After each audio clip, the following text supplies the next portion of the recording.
Good morning. Welcome back. This is April 24th when I'm recording this video. My email address is cmwicher@bellsouth.net. This is where you should be sending compositions. I've received actually two compositions from two people, one via text and one via email. I can correct your compositions that you send to me by email. They don't have to be long. They can be a few sentences. Just start with a few, and then as you go along, if you have time, you can increase the number of sentences and the length of your composition. The whole idea is that you just start practicing. The whole idea is that you're practicing your grammar, you're practicing your vocabulary when you're doing this. Okay, so that's for the compositions and the email. cmwicher@bellsouth.net.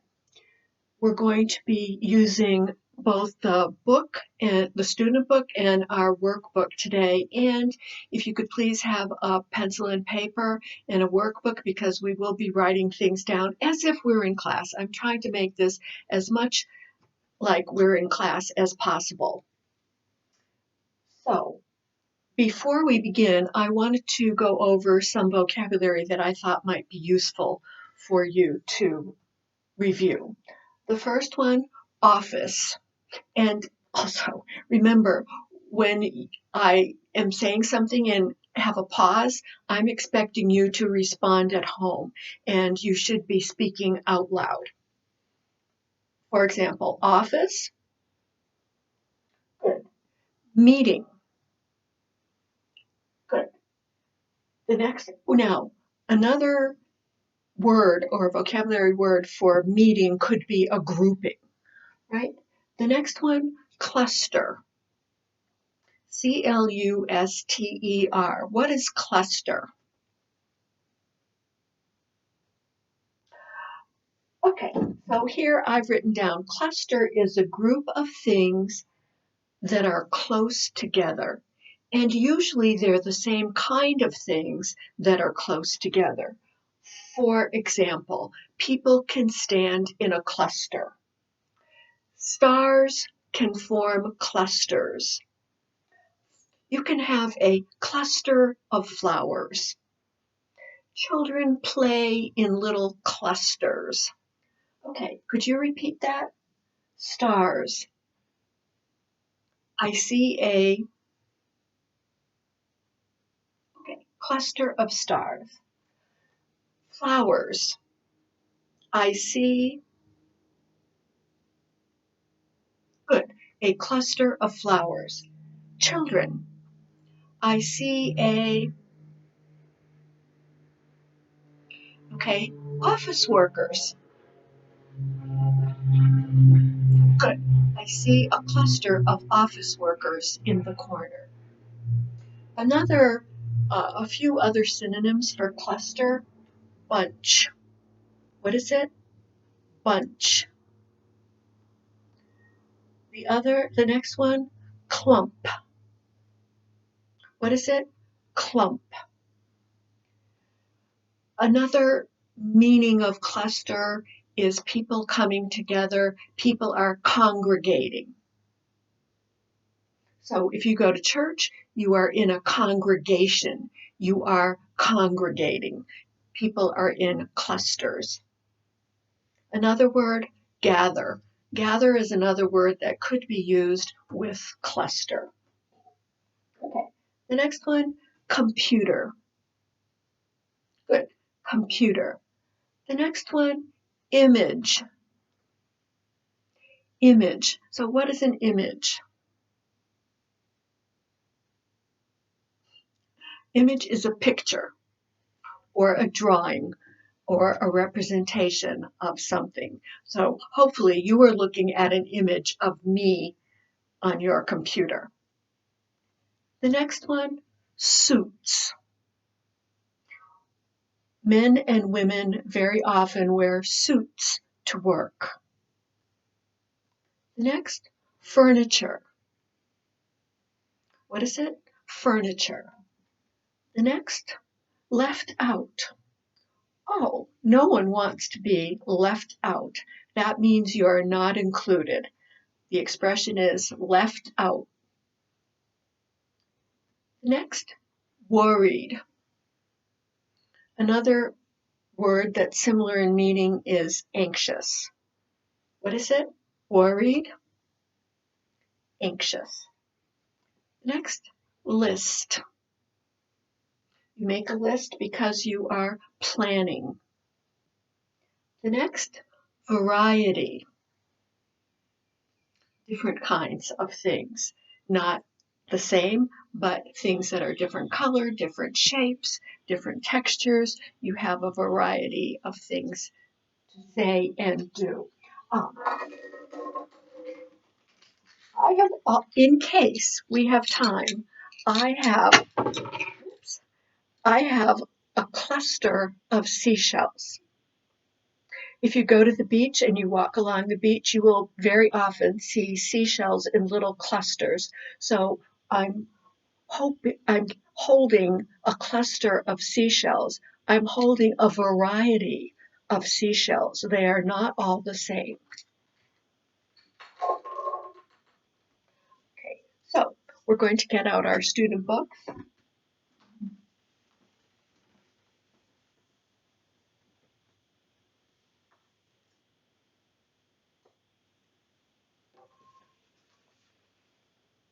And turn to page 92, please.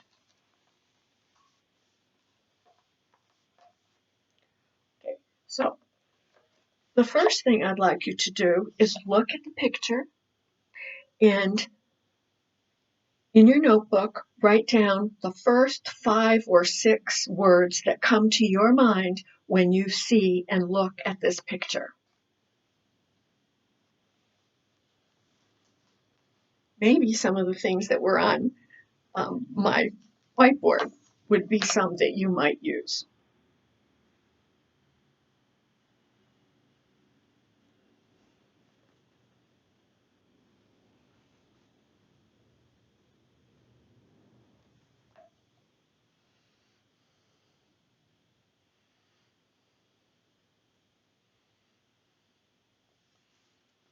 Okay, so office, cluster of people, group,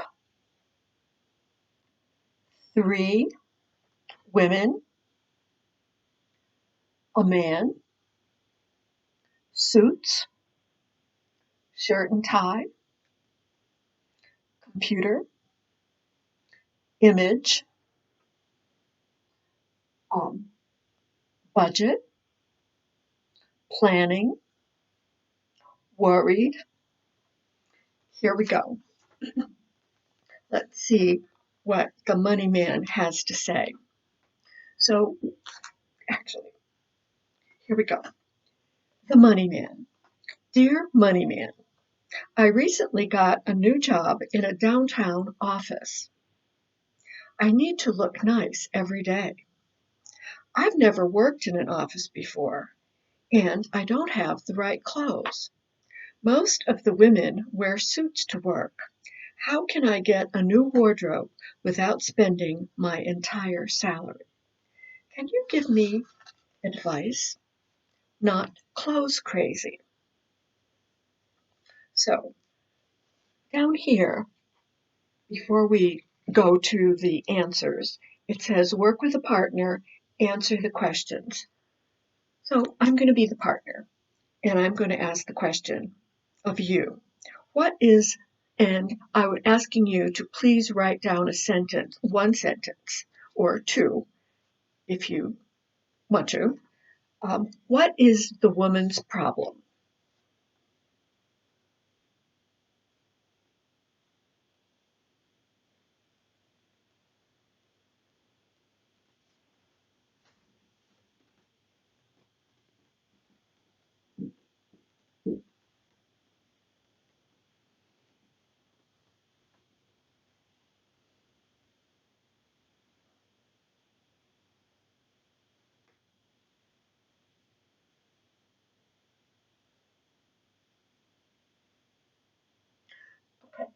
So let's try to correct as much as possible. We know that every sentence needs a subject and verb. We also know, and should be writing down, that each sentence begins with a capital letter. Excuse me. I don't know if that's going to make it any brighter and easier to see. So every sentence begins with a capital letter. So your S should be a capital letter. Her problem is that she does not have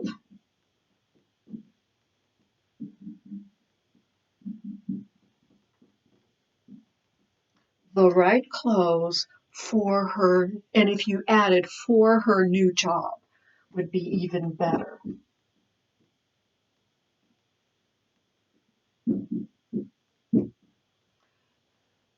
And hopefully you put a period at the end of your sentence. Sure, not everyone had exactly, but in general, this is the answer that you should have had. Okay, number 2, what do you suggest?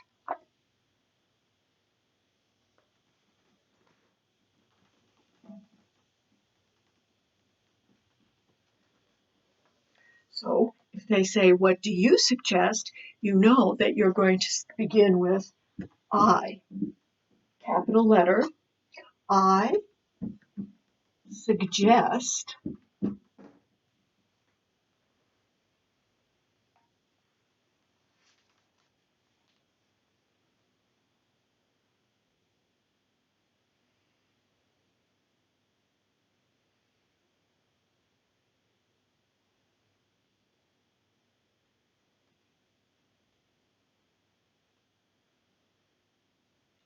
okay, possibilities.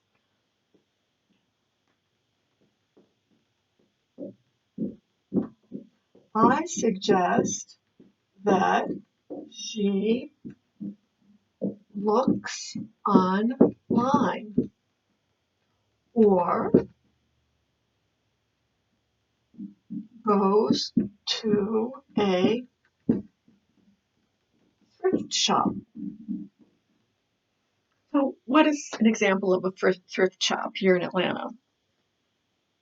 That's right, Goodwill. Everybody knows about Goodwill. Perfect. Okay, let's turn to page 93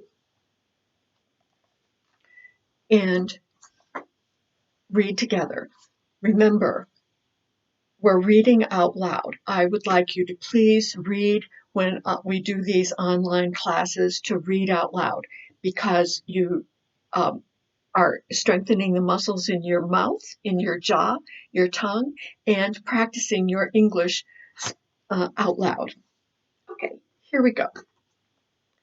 Dear not clothes crazy.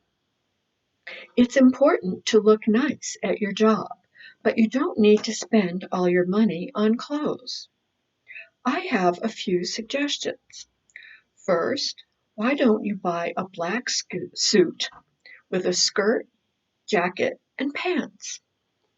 Then wear a different blouse and jewelry every day for a different look. Second, you could shop at thrift stores. They often have excellent used clothes at very cheap prices. Third, how about talking to the other women in your office? They can tell you about good places to shop. Finally, you should make a monthly budget and follow it carefully. Following a budget is the best way to manage your money. Okay, so here in the lower right-hand corner is a little blue box a little red box that gives you ideas as to how to write your paragraph. It says, everyone, use words like first, second, third, and finally to list your ideas. What does the money man suggest? We're going to do this together, and we're going to say first, second, third, and finally. Okay, let's go back up to the paragraph. First, he suggests that you buy a black suit with a skirt, jacket, and pants. Then wear a different blouse and jewelry every day for a different look. Second, he suggests shopping at thrift stores. They often have excellent used clothes at very cheap prices. Third, he suggests talking to other women in your office. They can tell you about good places to shop. Finally, he suggests, remember, he needs an S. Finally, he suggests making a monthly budget and following it carefully. So making and following are going to be gerunds, and that's because he suggests and then make. So you have two verbs together. Suggests, make. The second one is either going to be an infinitive or a gerund, and here it's a gerund. He suggests making.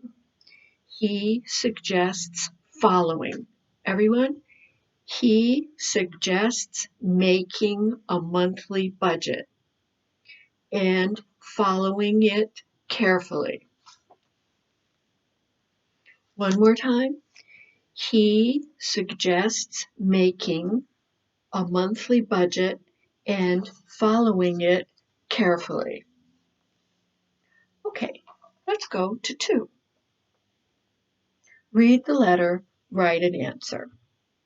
Let's read. We're going to do this in this part and then do the answer in the next segment. Dear Moneyman, my wife and I have 3 children. We both work full-time. When we come home from work, we are very tired and don't want to cook. We eat in fast food restaurants 3 or 4 times a week. It's very expensive. Last night the bill was $44. How can we save money on dinner? So, to begin to write your suggestions for this problem, you want to make sure that you're beginning your suggestion with a capital letter and ending in a period if you're writing these down first. And also making sure that you have a subject and a verb in each one of your sentences. So you might begin by saying, I suggest that I suggest that this family, and lastly or finally, I suggest that this family, and then put your suggestion. So remember, they want you to write 2 or more suggestions for the family as to how they can save money and not going out to dinner 3 nights a week and spending at least $44 each night. Okay, see you in the next segment.